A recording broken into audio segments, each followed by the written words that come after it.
ഏഷ്യയിൽ തന്നെ ഏറ്റവും കൂടുതൽ കല്ലുമ്മക്കായ വിളവെടുക്കുന്ന കവ്വായി കായലിന്റെ വിവിധ മേഖലകളിൽ കൃഷിനാശം.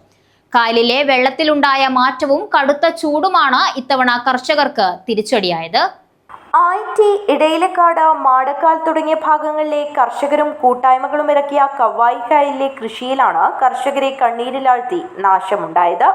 ഏറ്റവും കൂടുതൽ കല്ലുമ്മക്കായ വിളയിച്ചെടുക്കാറുള്ള കവ്വായി കായലിലെ വലിയ പറമ്പ്, തൃക്കരിപ്പൂർ ഭാഗങ്ങളിലെ തീരത്തിലൂടെയുണ്ടായ വെള്ളത്തിലുണ്ടായ മാറ്റമാണ് കല്ലുമ്മക്കായ വാപിളർന്ന് നശിക്കാൻ പ്രധാന കാരണമായത്.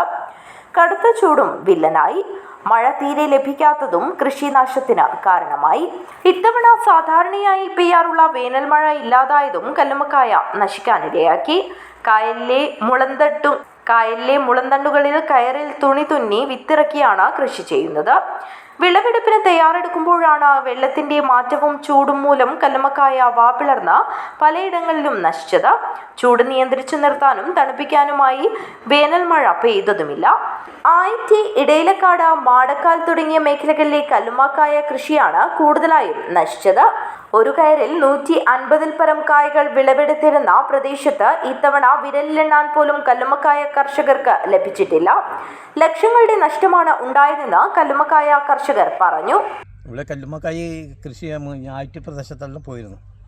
അതായിരുന്നു ഞാൻ കാര്യങ്ങൾ പുഴയും കെട്ടി വന്നാക്കി, നീലീശ്വരം പുഴ കെട്ടി വന്നാക്കി, 2 പുഴയും കെട്ടി വന്നാക്കിയിട്ടാണ് കടലിലെ ശരിക്കലും ഉപ്പിൻ്റെ അംശം കൂടിയോണ്ട് ഒരു വഴുത്ത് വെള്ളം വന്നാൽ എല്ലാം വയവളർന്നു പോയത്. നല്ല എടുക്കാനായ കൈയാണ്. വലിയ കൈ അങ്ങനെ കൂടുതലായിട്ട് എല്ലാവർക്കും പോയിട്ടുള്ളൂ. ഇവിടെ കുറേ പേർക്കെല്ലാം നഷ്ടം തന്നെ. അല്ല നമ്മളെല്ലാം കഴിച്ച് അങ്ങനെ മേലെ ഇട്ടിട്ടേ ഉള്ളത്. ബാങ്ക് വായ്പയെടുത്തും ആഭരണങ്ങൾ പണയം വെച്ചും കൃഷി ഇറക്കി തിരിച്ചടി നേരിട്ട കർഷകർക്കും വിവിധ കൂട്ടായ്മകൾക്കും സർക്കാർ ഏജൻസികൾ വഴി നഷ്ടപരിഹാരം നൽകണമെന്ന ആവശ്യവും ഇവർ ഉന്നയിക്കുന്നു. ഉർമേസ്, തൃക്കരിപ്പൂർ, ന്യൂസ് ബ്യൂറോ, തൃക്കരിപ്പൂർ.